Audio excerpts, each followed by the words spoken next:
Welcome to Blizzard Fire. We hope this video helps fire up your solution. You start by opening Outlook and selecting a representative message. This anchors the rule. Once done, go to Home, select Rules, then Manage Rules and Alerts. Click New Rule. You pick either a template or start from a blank rule. This gives control over conditions and actions. Make sure you choose the right account first, because server versus client rules behave differently. That choice determines whether the rule runs on the server when you're offline.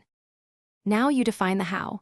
Pick conditions that match only the messages you want, sender, subject words, or size, for example.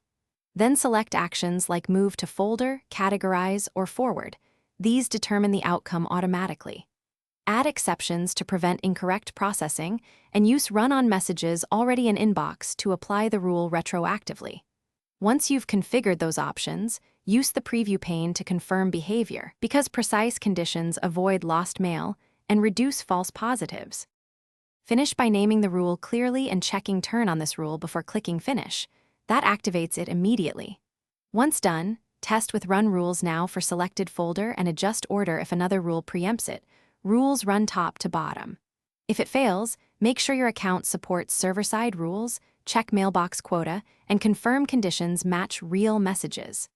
A quick troubleshooting tip: disable other rules temporarily to isolate conflicts. Thanks for watching. If you found this helpful, don't forget to like and subscribe.